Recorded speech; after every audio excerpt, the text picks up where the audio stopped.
Greetings, Pokey fans! Michael here, and oh my god! Oh my god!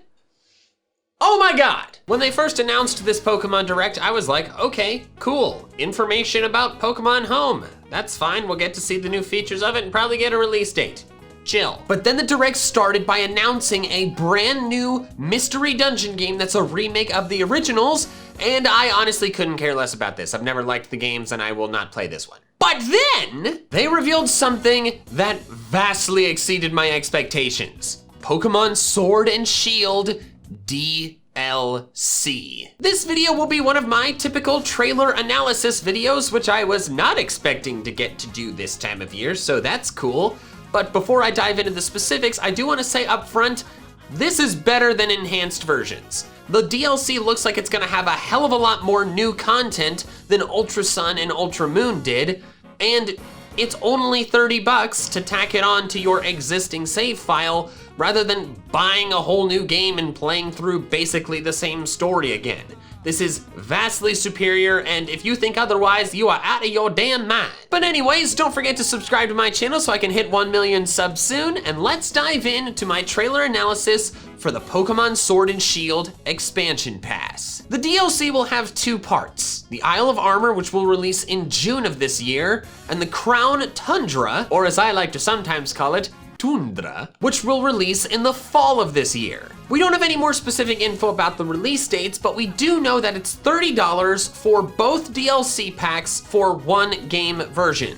So it's $30 for Isle of Armor and Crown Tundra for Sword, and $30 for Isle of Armor and Crown Tundra for Shield. First, I will go over the Isle of Armor portion, and apparently the theme of it is growth, which is cool because the theme of it is me, because I am Michael Growth.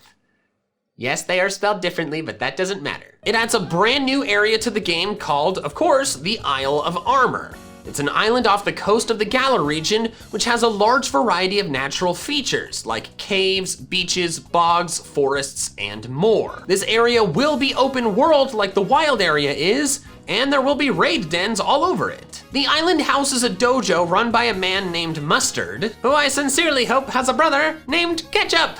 Not Ketchum, Ketchup, because that's the pun. He apparently is a former champion of Galar back before Dynamaxing was incorporated, and he supposedly has the all-time record of holding that spot for a consecutive 18 years. He even trained Leon and was actually the first to recognize his talent. Mustard is not the only new character though. You will also get a brand new rival that will depend on which version you're playing. In Sword, the rival is Clara, a poison type specialist who is constantly trying to appear cute because she values popularity. In Shield, your rival will be Avery, a psychic type specialist who is very gentlemanly and well-mannered.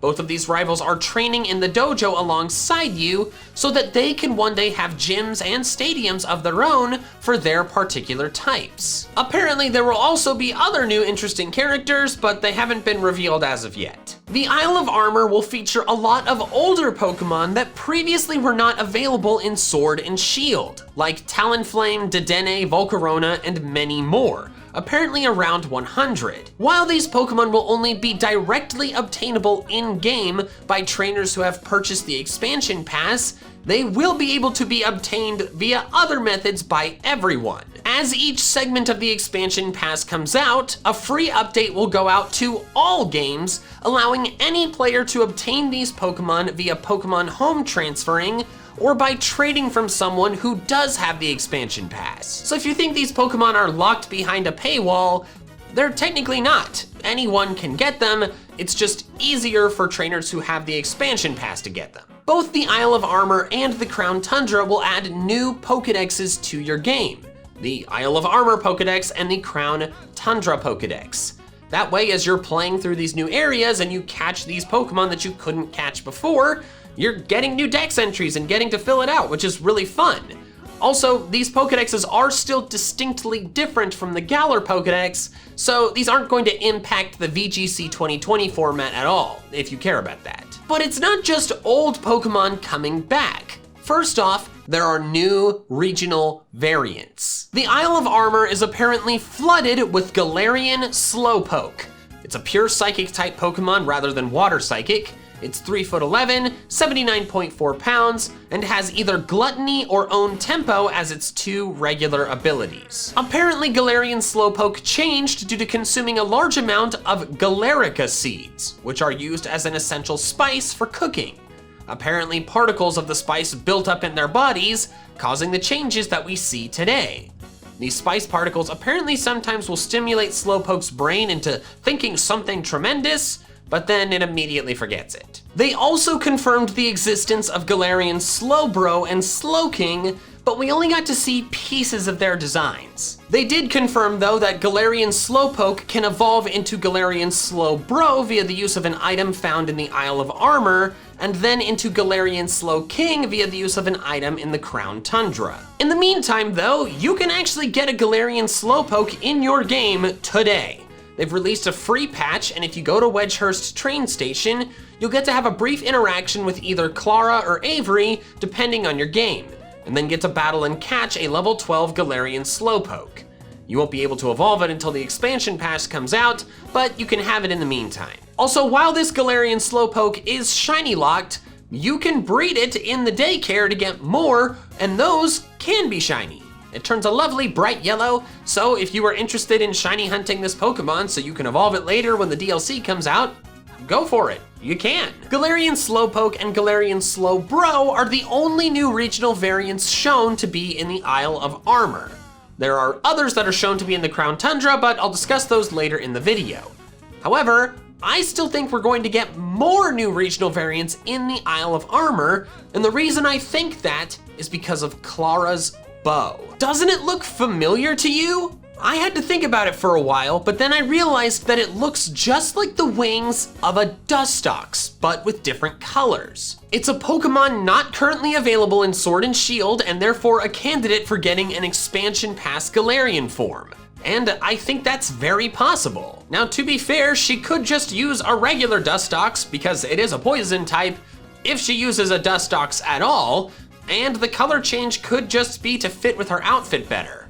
But I think that's a pretty distinct outfit feature, so I don't want to rule out the possibility of a Galarian Dustox just yet. But I'm still not done with all of the new things coming in the Isle of Armor segment of the DLC.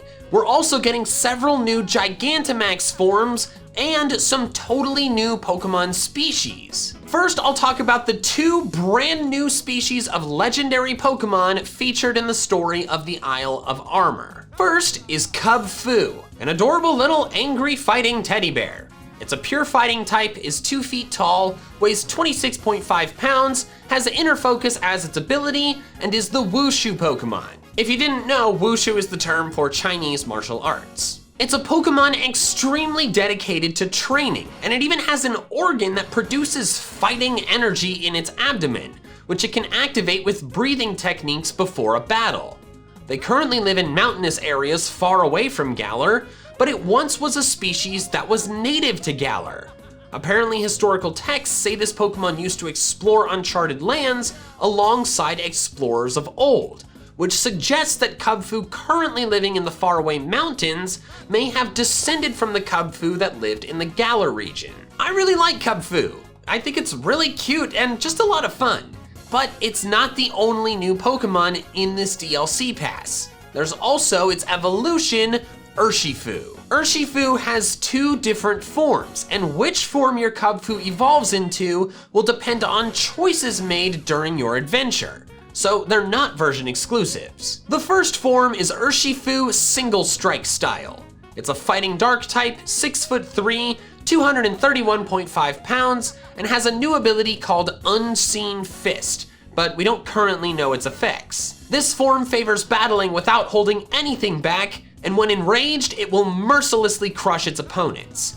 His movements are more direct and involve rushing forward in a straight line after it had kept its distance at first. The other Urshifu form is Rapid Strike style. Its category, height, weight, and ability are all the same as Single Strike style, except it's a fighting water type instead. This form maintains a calmer demeanor, observing and dodging their opponent in order to measure their strength. It uses flowing movements in battle to smoothly parry the opponent's attacks and then overwhelm them with a flurry of quick strikes. Each Urshifu form has a new move, but they also each have a Gigantamax form, both of which look kind of horrifyingly cool, although I think Single Strike style looks a bit too much like Shiny Incineroar. We don't know their exclusive G-Max moves, but we know that Single Strike Gigantamax Urshifu is just really overwhelmingly angry, while Rapid Strike Gigantamax Urshifu still has its calm demeanor, but people encountering it either feel really agitated or relieved, which is weird. Speaking of Gigantamax forms, the Isle of Armor will feature several new Gigantamax forms other than the ones I just discussed. First, both Venusaur and Blastoise are getting Gigantamax forms, which is great. I am very glad, and I'm sure many of you are as well, that Charizard is not the only Kanto starter to get a Gigantamax form. We don't know anything about Gigantamax, Blastoise, and Venusaur right now other than their appearances, but I must say that Gigantamax Blastoise looks freaking awesome, while I think Gigantamax Venusaur looks a little silly. But there is still more. All three of the Galar starters are getting Gigantamax forms. We don't know anything about the effects of their exclusive G-Max moves yet, but we do know a lot of fun facts about them. First is Gigantamax Rillaboom, whose body has fused with its drum and grown into a kind of forest of its own. It can manipulate all of the pieces like its own body though, and it focuses completely on playing the drums using its new Dr. Octopus-like leaf appendages. Apparently the drumming beats can be heard across the sea and will cause people to dance uncontrollably. Next is Gigantamax Cinderace, whose ears hang low and wobble to and fro. It sits atop an enormous pyro ball, which actually has a face that is supposed to be eyes and a little bunny nose like Cinderace's face, but it looks like eyes and a little smiley face, which makes it look like an adorable big ball of fire, and I love it. This giant pyro ball can be possessed by the Cinderace's fighting spirit, allowing the ball to pursue opponents on its own. Gigantamax Cinderace also boasts incredible leg strength, said to be the strongest of all Pokemon. So even without the Pyro Ball, it can wreck people. Then finally is Gigantamax Inteleon, who is the physical embodiment of Pokemon Gun version. It has an extremely long tail that's over 130 feet long, which it uses to hold itself up like a pillar. From that vantage point, it can then become an incredibly effective sniper. The membranes on its eyes now can also allow it to measure distance, temperature, air pressure, and even humidity. Its already existing skill plus all of these new factors allow it to be such a good sniper that it can easily hit a rolling berry from over 9 miles away. For all of the currently existing Gigantamax Pokemon, you have to obtain it already capable of Gigantamaxing. You can't pass it down via breeding, and if you have one that can't Gigantamax, you can't make it Gigantamax ever. However, because of the nature of the Galar starters specifically, I think it's possible that this will make it so you can have your original starter be made capable of Gigantamax, because they're really focused on having your attachment to your starter be a big thing. I think. That's a prediction. I think it's possible, but we can't know for sure. The Isle of Armor also features a ton of new character and even bike customization options, which is of course a lot of fun, but there's a few other new things that are fun as well. You'll apparently find new items in the Isle of Armor that will help you along your journey, such as the Experience Charm, which is a new item that supposedly boosts the experience that your Pokemon gain. Also, it seems they're gonna make it possible to make the Johto balls with apricorns for the first time in a while. Also, apparently there are new tutoring moves that have never been available in a Pokemon game before. This wording is somewhat confusing, but I think it's saying that these moves are ones that are completely brand new, never been seen before anywhere, which I would be very impressed by. Additionally, there will be a new way to do some in-game battles called restricted sparring. This battle format will limit what types of Pokemon you can use and forces you to battle under set conditions. I think this has the potential to be really fun because it says that you should give a chance to some Pokemon that you would normally overlook. It sounds like it's gonna be a new type of battle frontier type facility, which is obviously great. Okay, I think that finally covers all of the information about the Isle of Armor, which means we're only like half done because there's also the second DLC pack, the Crown Tundra. This is another open world area that is an icy mountainous climate, and it of course has raid dens just like the Isle of Armor. The theme of this area is exploration, so your characters get cool winter explorer outfits to go along with it.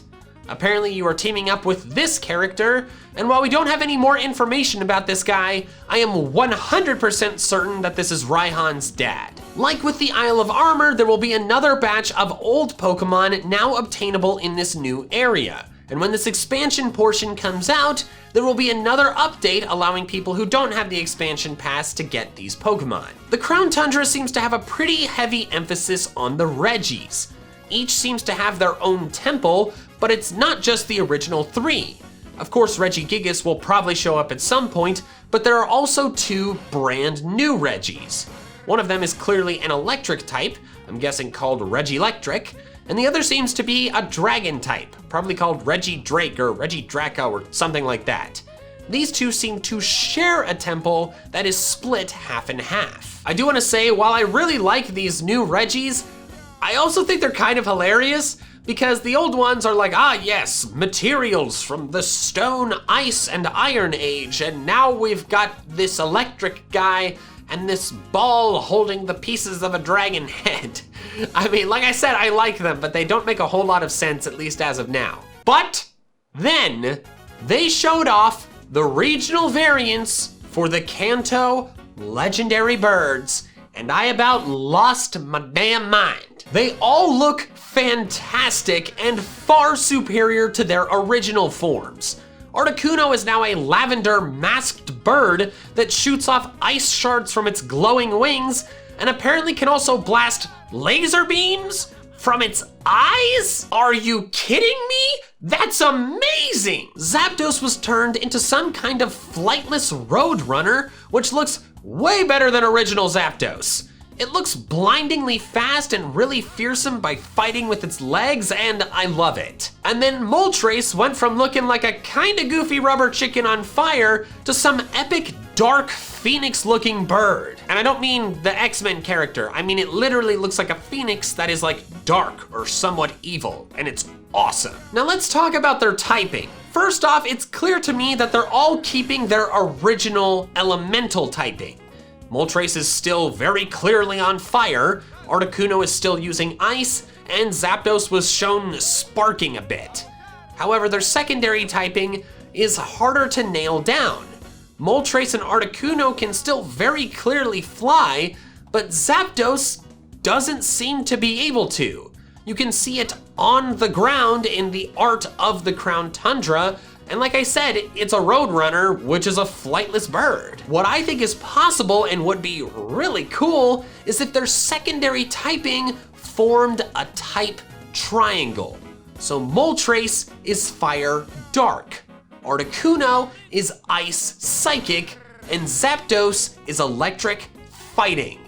Then Moltres and Articuno would have levitate as their abilities to explain the flying part, and then Zapdos could have whatever it wants, other than levitate, because that wouldn't make sense. Although it's also possible that they keep their original typings, but maybe get some cool abilities that give them stab for a third type each. You know, like Delmise with Steelworker.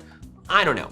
It's hard to figure this out because Zapdos not being able to fly makes it completely different from the other two, so it's really hard to nail down. But no matter what their typings are, what I can say is that they all look amazing. So much so that this is already my new favorite legendary trio, and I cannot wait to get my hands on them. They also showed a sneak peek for Galarian Slowking, but I mentioned that earlier in the video, so I don't really need to spend time on it.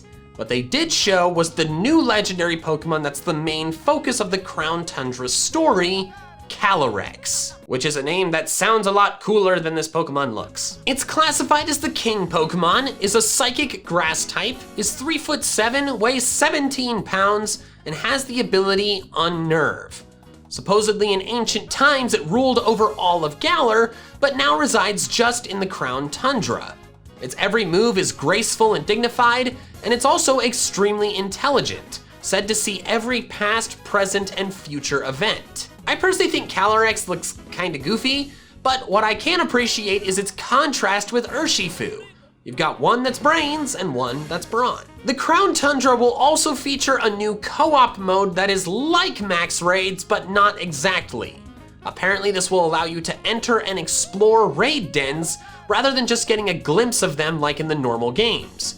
In these special dens, you can find Dynamax legendary Pokemon from past games, which you can then team up with friends to defeat and catch. I personally am not super excited about this, because while I think it'll be really cool to explore the inside of raid dens, I'm worried these legends are just gonna be everywhere and kind of ruin the competitive scene in formats after VGC 2020. I'm holding out hope they'll stay banned and they can just be dex fillers, but I'm a little worried about it. The Crown Tundra also includes a heck of a lot of character customization options as well, but the Direct also mentions that once you've completed your entire game, there will be new battle challenges awaiting you. It doesn't say any more than that and just shows off new uniforms with a new logo that looks like two little people on the emblem instead of the normal one. I think we'll get more information about this later, but for now, I am very intrigued as to what these new battle challenges will be. Maybe a fleshed out battle frontier? I don't know. All right, I think that wraps up all of the information for the brand new Sword and Shield DLC. I am extremely freaking excited for this, and it's gonna keep the game alive longer, which I think is awesome. I cannot wait for these to come out. Thank you so much for watching, and an extra special thanks to my patrons over on Patreon who are helping support me in a way independent of the fluctuating YouTube ad revenue, which is at its lowest of the year in January. So if you wanna help support me in the same way and get some cool perks in exchange, the link is in the description below. And if you wanna check out some more of my fun Pokemon content, I recommend this video here. All right, that's all I have for now. So till next time, Pokefans, gotta catch them all.